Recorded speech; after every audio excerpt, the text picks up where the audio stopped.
Hello guys, welcome to my channel. आज मैं सूक्ष्म शिक्षण से संबंधित पाठ योजना को लेकर आया हूं और हमारा आज का कौशल है प्रस्तावना कौशल, जिसे इंट्रोडक्शन कौशल भी कहते हैं।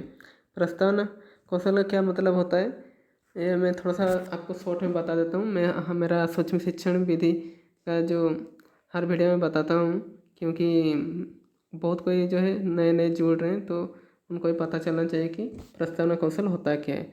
तो थोड़ा सा शॉर्ट में इसको बता देता हूँ। प्रस्तावना कौशल का मतलब यही होता है कि प्रकरण को निकलवाना। प्रकरण क्या होता है? टॉपिक, जिसको टॉपिक बोलते हैं उसको हिंदी में प्रकरण बोलते हैं। ठीक है, टॉपिक क्या, जो विषय वस्तु आपको पढ़ानी है, उस चैप्टर का कोई आपका एक टॉपिक होगा ना, उसे निकलवाना है, जो बच्चे खुद से बोलेंगे। बच्चों को बच्चे के द्वारा प्रकरण को निकलवाना। कौन निकलवाएगा? आप निकलवाएंगे। आप कौन? भावी शिक्षक। जो भावी शिक्षक है उसको ट्रेनिंग दी जाती है कि बच्चों को उनके छोटे छोटे प्रश्न के माध्यम से प्रकरण यानी कि टॉपिक से कैसे जोड़ा जाए। बच्चों को थोड़ा बहुत ज्ञान तो पहले से होता है, ठीक है, तो बच्चों को जो पूर्व ज्ञान होता है उसे नवीन ज्ञान से जोड़ने की जो कला है वो प्रस्तावना कौशल के अंतर्गत सिखाई जाती है। तो आइए प्रस्तावना कौशल के पाठ योजना कैसे तैयार करेंगे देखते हैं। ठीक है, देखिए हर विद्यालय का अपना एक अलग फॉर्मेट होता है, तो ये हमारा विद्यालय का फॉर्मेट है, तो आप अपने हिसाब से देख लीजिएगा। ठीक है, तो चलिए शुरू करते हैं। देखिए सबसे पहले तो विद्यालय का नाम लिखेंगे। ठीक है, छात्र अध्यापक का नाम, उसके बाद छात्र अध्यापक, अगर पुरुष होगा तो छात्र अध्यापक, अगर महिला होगी तो छात्र अध्यापिका का नाम। ठीक है, उसके बाद क्रमांक जो विद्यालय के द्वारा दिया जाता है। उसके बाद कक्षा जो टॉपिक पढ़ा रहे हैं आप, वो कौन सा कक्षा से रिलेटेड है, तो उस कक्षा का लिख सकते हैं, 9, 10, 8, 7, 6 जो भी लिख सकते हैं। उसका विषय जो है, आप अगर इतिहास पढ़ा रहे तो इतिहास आपके अनुसार, ठीक है, लेकिन यहाँ पे विषय है गणित, मैंने गणित का जो बताया है। तो प्रकरण क्या है? टॉपिक हमारा है वृत्तों से संबंधित क्षेत्रफल। उप प्रकरण क्या होता है? सब टॉपिक। तो त्रिज्यखंड का क्षेत्रफल। हम लोग प्रकरण जो है टॉपिक होता है, उसके अंदर फिर सब टॉपिक भी होते हैं, तो सब टॉपिक है त्रिज्यखंड का क्षेत्रफल। ठीक है, तो ये हम लोगों को आज ये पढ़ना है, त्रिज्यखंड का क्षेत्रफल। अवधि सूक्ष्म शिक्षण की अवधि मिनिमम अवधि होती है 6 मिनट। आप 5 मिनट पढ़ा सकते हैं, 6 मिनट, 7 मिनट। ठीक है, वो आपके ऊपर है। उसका दिनांक लिखेंगे। ठीक है, चलिए आगे देखते हैं।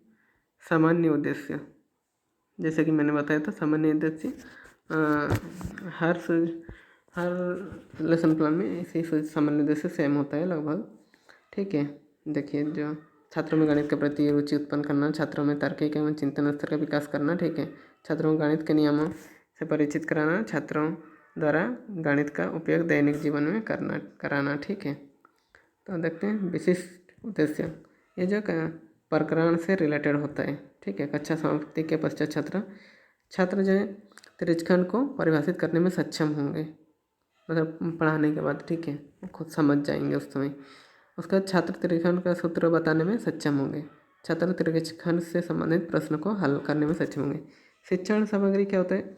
जो आप जब त्रिज्यखंड जब पढ़ाए तब आप क्या क्या यूज किए, क्या क्या प्रयोग किए, शिक्षण सामग्री जो सामग्री यूज किए वही है, जैसे कि चौक, डस्टर, चार्ट पेपर, मॉडल, श्यामपट्ट आदि प्रयोग किया। ठीक है, नेक्स्ट देखते हैं शिक्षण विधियाँ, क्या क्या विधि इसमें प्रयोग कर सकते हैं। व्याख्या सह प्रदर्शन विधि यानी कि एक्सप्लेनेशन। ठीक है, आगमन निगमन विधि। उसके बाद पूर्व ज्ञान, जो बच्चों में पूर्व ज्ञान होना चाहिए। छात्रों को वृत्त और अर्धवृत्त का क्षेत्रफल त्रिज्यखंड की सामान्य जानकारी होगी। ठीक है, उसके बाद प्रस्तावना, जो हम लोग का मेन है, जो हम लोग जिसके लिए पढ़ाई कर रहे हैं, मतलब इंट्रोडक्शन पार्ट के लिए हम लोग पढ़ रहे हैं। क्या पढ़ रहे हैं? प्रस्तावना कौशल पढ़ रहे हैं, तो वही है प्रस्तावना, ये मेन है। तो देखते हैं, सबसे पहले यहाँ पे क्रम संख्या लिखा हुआ है। ठीक है, सबसे पहले क्रम संख्या, देखिए क्रम संख्या, उसका छात्र अध्यापक क्रियाकलाप, अगर महिला है तो छात्र अध्यापिका लिख सकते हैं, छात्र अध्यापिका क्रियाकलाप। उसका छात्र क्रियाकलाप, पहला नंबर, पहला है चूड़ी का आकार क्या है, तो आंसर क्या हो गया? वृत्त हो गया। तो इस वृत्त को लेकर एक क्वेश्चन बनाते हैं। यदि हम एक वृत्त को दो बराबर भागों में विभाजित करते हैं तो हमें क्या प्राप्त होगा। एक वृत्त है, ये वृत्त है, तो इस वृत्त को अगर दो टुकड़ा कर देंगे तो क्या हो जाएगा, आधा वृत्त। दो बराबर भागों में विभाजित करते हैं तो क्या प्राप्त होगा, अर्धवृत्त। ठीक है, उसका अर्धवृत्त का क्षेत्रफल क्या होता है बताइए। जैसे वृत्त का क्षेत्रफल क्या होता है, पाई आर स्क्वायर, तो आधा वृत्त का क्या हो जाएगा, पाई आर स्क्वायर बाई 2, यानी कि हाफ पाई आर स्क्वायर लिख सकते हैं। तो ये हो गया हाफ पाई आर स्क्वायर। ठीक है, उसके बाद नेक्स्ट क्या क्वेश्चन करेंगे।